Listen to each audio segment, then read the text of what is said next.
Hi, friend. Welcome to Holly's Highlights, a podcast designed to encourage, inspire, and equip you to intentionally live your life full of purpose. I'm your host, Holly Kirby, motivational speaker, leadership cultivator, marketing strategist, and personal cheerleader. Let's check out today's highlight. This episode brought to you by Christy Flater. Most women that struggle with a confident self-image think that they need to change to look like the perceived image of beauty. But what if you could embrace your unique beauty personality and give yourself permission to stop comparing yourself to others and radiate your alluring, authentic self every day of the week? As a beauty coach, Christy Flater guides women to unleash their confidence by discovering their beauty personality type and customizing a skincare and makeup regimen that reflects your true identity and lifestyle. Visit ChristyFlater.com, that's ChristyFlater.com, to schedule your free beauty consultation today and take that first step to discovering your way to beautiful. Valentine's Day is quickly approaching, which often means that we are looking for ways to show a little extra love to those we care about. We often focus on showing that love to our family and our friends, our coworkers, and even through Valentines we get for our kiddos to give to their teachers. But regardless of if you're single, married, or in a relationship, we can often overlook showing a little love to ourselves. So today we are going to explore a little more about this thing called self-love, as it truly is a concept, a lifelong process. We have a special guest with us today to help navigate how to self-love. Jayna Marie has lived a very unconventional life. Despite being sexually abused as a child, moving to Mexico alone at age 19, being held hostage on her wedding day, recovering from 2 divorces, experiencing the loss of a child, and being the center of a scandal that went viral.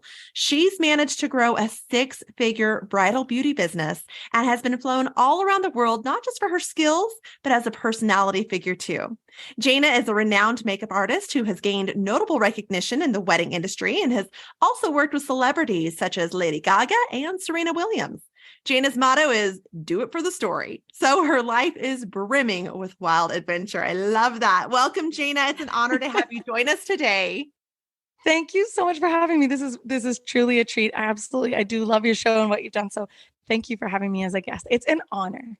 Thank you. Now, Jayna, I am inspired by one of your goals of not only to help your clients love their look, but to love themselves. So help us, as you would say, breathe in some of that self-confidence and breathe out some of that self-doubt that far too many of us have when it comes to truly loving ourselves. And I think that starts at the foundation of why is loving ourselves so important? That's such a good question. Yeah, honestly, I get women in my makeup chair that immediately sit down and give me all their insecurities, right? And so I always feel like makeup is just the first step. It kind of just gives you this new confidence. It's not just an outward thing. It's an inward change as well. So I'm always not only doing the makeup, but also hyping the person up in the chair. And I just feel like loving yourself is so important because we teach other people how to treat us.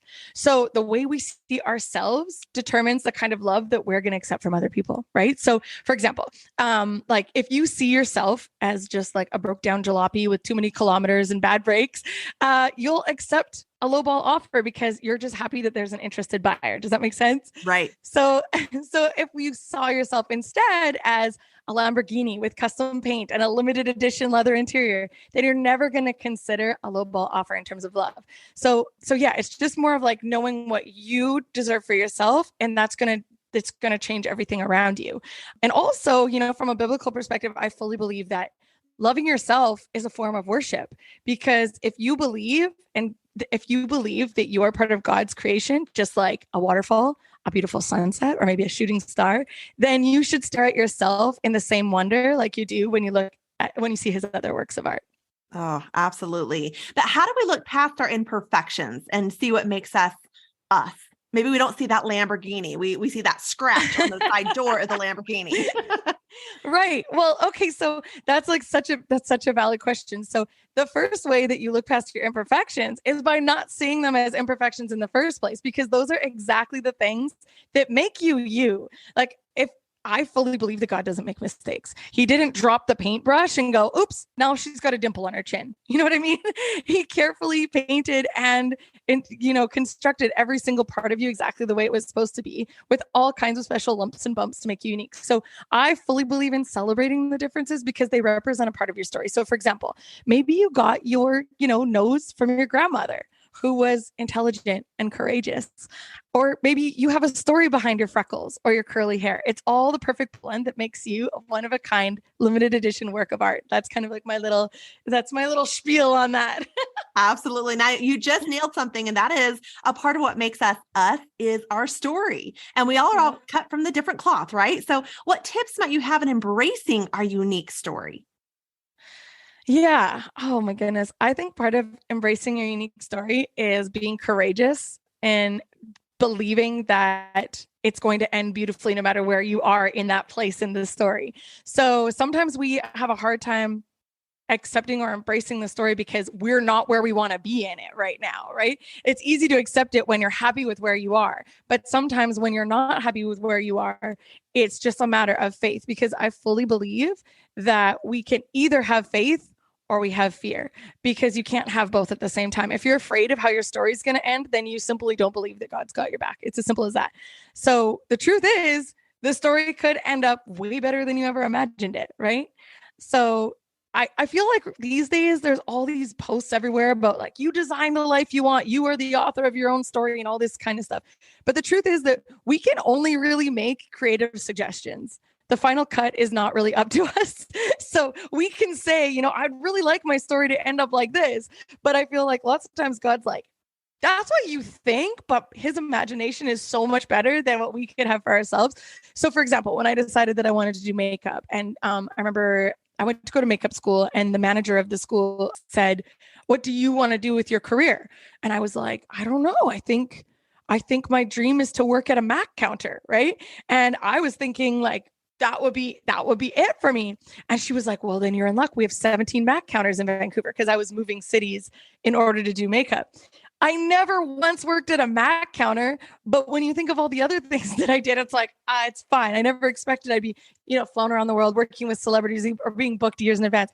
So God's imagination for my life was so much better than what I had envisioned. So absolutely. He is the author of a story. I love that. And as you said, he does much better at writing the story than we can do ourselves. So yes. You were so right. Now, sometimes we can get in those pits of just wondering what we have to offer. So finding our value. It's not so much the imperfections, but we can focus so much on being too fluffy or losing our youth or getting into the comparison trap. Oh, that happens way too often, right? Or just overall signs of aging, from those stretch marks of giving birth to those crow lines on our face. So what advice might you give to the one listening who struggles with her or even his body? Anyone who's struggling with loving their body, I always just say, like, can you please take a second to apologize to yourself? Because when you focus on those small things that you've decided are flaws, those are things that usually other people probably won't even notice, right? You're completely overlooking all of the ways in which your body is showing up for you every single day. It's like, can you walk? Can you think? Can you remember? Can you dance? Because a dear friend of mine, she actually just got a viral infection. She woke up one morning with Bell's palsy. So this just happened a few weeks ago. So suddenly half of her face is frozen. It's not only frozen, it almost looks like it's kind of like dripping off her face, kind of, because all the muscles are kind of like paralyzed or whatever. But the world doesn't stop because she's got this problem. So now she's still got to go to work. She's also a makeup artist. She's got to go to work. She's in people's face. Everybody's seeing her, and she's feeling terrible about the way she looks. And she told me, I never thought to be thankful of the ability to smile. Like just the ability to smile, to have that connection with other people. She's like, and now I have Bell's palsy. All I want is to be able to smile again. And I just kind of feel like, can you smile today? I can smile today. Like it looks beautiful on you. Right. And so in those moments when we're hyper focusing, we're zooming in on these little things, we're completely neglecting the big picture, which is all the other ways in which our body is doing so much for us. On top of our lives go in phases. I believe, we're sometimes looking your very best, being your skinniest, doing all the, being your most fit is not conducive to where you are in that moment in your life, because maybe other things need to be bigger priorities like healing your heart or building your career, and it's okay. But that season will come later when those other things have fallen together so you can get refocused again on yourself. But it's okay to understand that everything is coming and changing with its own timing, and certain things can only be a focus at a certain time. You can't, it's almost impossible to be everything all at once, So, just respect what your body is doing for yourself, because you don't want to miss out on an opportunity to be grateful. So true. So true. And you don't want to sound on even going on that vacation, taking that picture just because your thighs were a little bit thicker in the bathing suit that year, right? You still want to experience some of those things and live life, or as you would say, do it for the story. Exactly. And the thing is, like, I know women especially, who will stop themselves they're like, well, I want to do a photo shoot, but I need to lose 10 pounds first. I want to go on that vacation, but I don't want anyone to see me in a bathing suit. You're really literally putting the beautiful moments in your life on pause for something that nobody else notices. I had a woman, she told me, I'm about to go on vacation and I'm really nervous because I have, like a little pooch from having my baby. And I said, I've lost 2 pregnancies. I would absolutely love to have a pooch from having a baby. So just consider that little bit of flabby skin is a beautiful blessing that you have this little tiny human now, and so rock that little tummy, rock those stretch marks, because they represent something so, so, so beautiful and something so powerful that you've created life. And you're going to sit here and worry about what someone else who's not even relevant in your life thinks about the way you look in a bathing suit. They're not even thinking about you. They're wondering where the next margarita is going to come from, Well said. That can be so convicting to us too, is just to take that approach of really gratitude and the blessings that we have instead of the criticism that we often give ourselves, right? Now, what about those times when others don't like us? Oh, yeah. It's hard, especially when you're a people pleaser and you feel like you're the kind of person who's doing everything like with the anticipation that everybody's going to love you.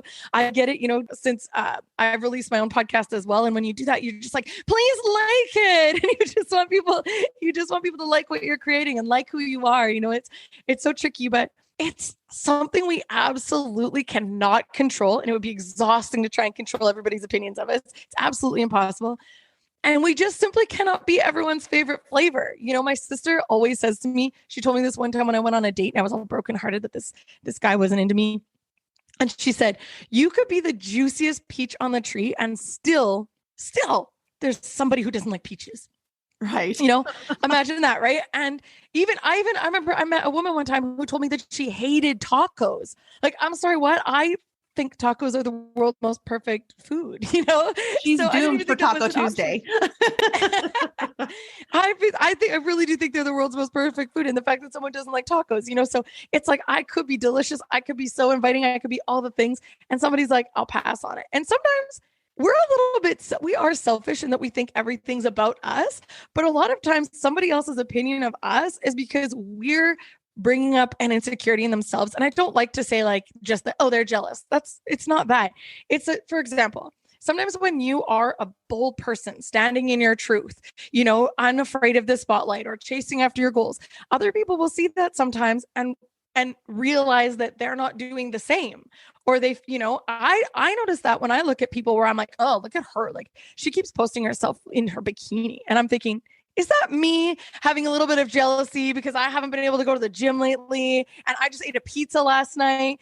So you always have to check yourself what the reason is that you are perhaps criticizing somebody else. You need to immediately look inwards and ask yourself, what does this say about where I'm at right now that person doing that thing might be bothering me? Like, why? Right. And such a good reminder. And that we are to be each other's cheerleaders. Like, go rock that swimsuit if you can wear it well. I'll get there eventually. Yeah. Or maybe not. Exactly. You enjoy your swimsuit. I'll enjoy my pizza. There you go. It's a win-win. Yeah, exactly. Now, why is it important to love ourselves now as we are? I mean, you mentioned the blessing of like the extra pudge of the tummy, but why is it so important to just accept us now? Because we're never going to be younger than we are right now. It's simple as that. Time is rushing past us. And before we know it, boom, another 10 years are going to have flown by and we'll be wishing that we look like we do right now, or that we had the energy that we have right now, And like, I experienced this recently when my mom turned 50 and I decided to surprise her with a trip to Mexico, and she had no idea. She was so excited. But she had a little mini freak out moment once we got there because she was like, oh my goodness, I'm 50. It really hit her really hard. She just felt really old.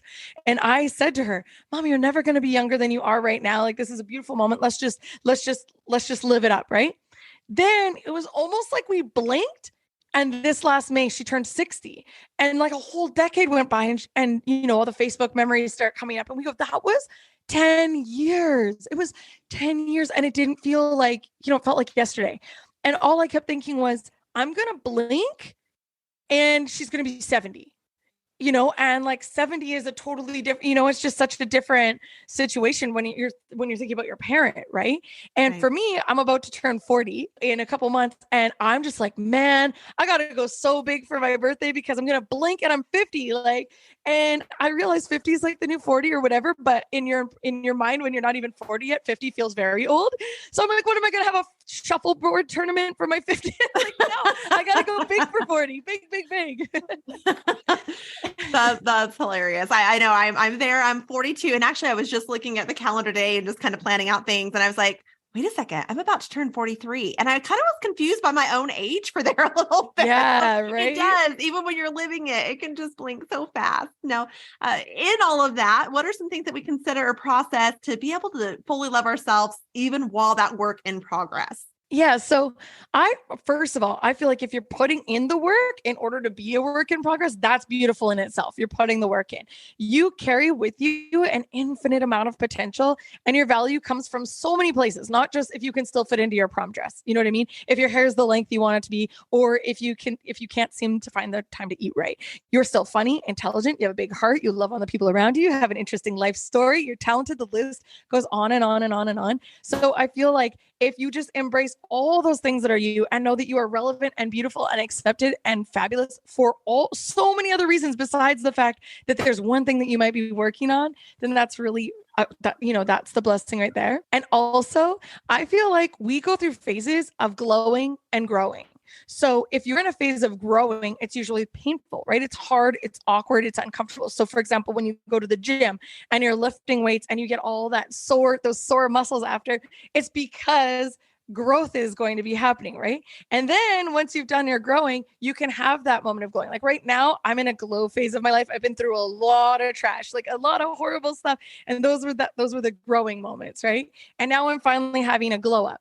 So you have to always know that whatever phase you're in, if things are hard for you, it's temporary, right? If you're in the process of working towards something, that is the growing phase, but the glow up is on its way. Right. So true. Oh, such great advice. Now, Jayna, here on Holly's Highlights podcast, we have a signature question. If you could go back and encourage, inspire, or equip yourself as a child, what would you tell your young self? I thought about this one for a long time because I was just like, what? There's so many things. Right. There's so many things I would tell little baby Jayna for sure. Probably the most important out of everything is, I would say, no matter where you are right now, no matter how hard or how scary it might seem, it's exactly where you're supposed to be. It doesn't matter how horrible it might feel in that moment. There's a reason, and you are being spared of something. You never realize that when you're in the moment, because sometimes things can feel so horrible. And like, probably the very best example that I ever have is, there was a moment in my life, probably my lowest of low, my condo had just flooded. The man that I thought who was the love of my life broke up with me only a few hours after I just lost our baby. So I had lost my baby, lost the love of my life. My condo was in shambles. I felt like I was down to nothing. And I remember looking at God and saying, like, what did I do to deserve this? Like, why did I have to lose everything right now? All I was doing was loving. Like, I do not understand. And that Footprints poem of like, why did you leave me on my own? And he said, that's the time when I was carrying you. I didn't know in that moment that the man that I was in love with had been living with another woman our entire relationship in Chicago, because we had a long distance relationship. I had no idea that he had a whole other family. So from my little tiny perspective, I thought it was the worst thing ever, but I was being spared, because you know how they say, like, God hears the conversations that you don't hear when you're not in the room. Like, I was being spared and I had no idea. And there's been so many things in my life that I never realized I was being spared until, enough time had passed. And now I just know, no matter how crappy the situation is, I'm like, well, I don't know what the reason is for this, but if I don't find out tomorrow, I'll find out 5, 10, 7 years from now. I will find out, but there is a reason. So again, no matter where you are right now, no matter how hard or scary it might seem, it's exactly where you're supposed to be. And so true. My dad always told us a quote of, it's not how can I get out of this? It's what can I get out of this? What can we learn in the 1,000%. process of it? And so true. And I'm so thankful that God doesn't give us the bigger picture, because I think you and I can relate on a lot of different hardships, of course, but just that I'm so thankful we didn't see the bigger picture, because I don't know about you, but I would have been like, too much. Wave my white flag. I am not going through all that. Right. Too much, but also you would have never learned faith. Right. If you had the bigger picture, you would have never had to learn that you have to look up. Absolutely. I remember when I was a little girl, my grandpa and I were really close, and he had a pool in his house, and I wanted to go for a swim, and he was like, "You need your floaties on, like my little, your little water wings." And I was like, "No, I don't want those on. I didn't think they looked cool. I didn't think they looked, and he goes, "Okay, well, if you don't think you need floaties, then let's go." And he took me and he dropped me into the pool. And I went sinking down into the water. And I still remember looking up and seeing him as the water went over my face. And I just went sinking right down to the bottom. And as I started to panic, he just grabbed me and scooped me up. And he was like, "Now do you want to wear your water wings?" And sometimes I think that that's what God does. He drops us in the water so that our only option that we have is to look up, and to realize, like, maybe I do need you. Maybe I do need the help. Maybe I do need my water wings. And so those moments that I've had in my life, those were all the moments that had me looking up. So that faith acronym of forsaking all, I trust him. Got to go through a lot of stuff to be able to truly trust him, for sure. Now, Jayna, after seeing your portfolio, I thought, man, I wish she was local to where I could have you do my hair and makeup for my book cover photo shoot. You are beyond talented, my friend. And I'm sure after learning from you today, others will be wondering a similar thing of how they can connect with you further. So where can our listeners reach out to you, either to hear more about you, such as on your podcast, or even just to check out your services? It would be an honor to be a part of your book cover. But where could you find me? I mean, well, there's my website, which is hellojayna.com. It's hellojayna.com. I'm also, of course, on Instagram, which is Jayna Marie Makeup, JaynaMarie Makeup. And most importantly, of course, I have my podcast, which is called Big Lash Energy, and it can be found on all platforms. I would absolutely love to see some of your listeners there. Now, Jayna, thank you again for your time and your encouragement. And I just admire how you seek to lift other women up and build this tribe, this community of women who walk confidently in who they are. So thank you again so much for being here this morning. It's all my pleasure. Thank you for having me. It's just a lovely way to start my day. Now I'm just going to hop along, just feeling like I had a little bit of Holly love in my life. So thank you. Fabulous. Now, if you want to hear more or some related episodes of this for this season of love, they can be found on Holly's Highlights Season 2, Episode 3, where we talk all things Valentine's Day and relationships with focus on the family.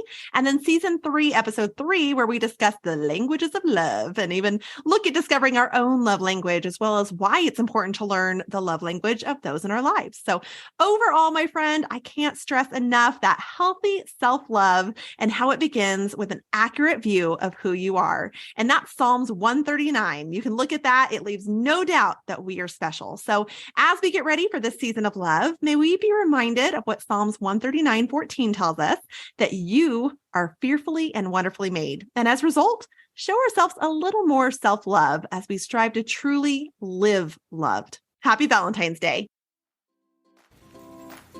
Thank you for joining me on this journey of life.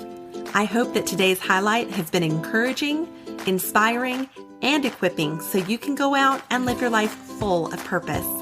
I'd be honored if you'd take a moment to leave a review, or better yet, subscribe.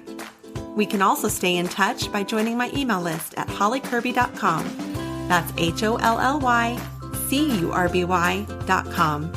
Until next time, make it a great day for a great day.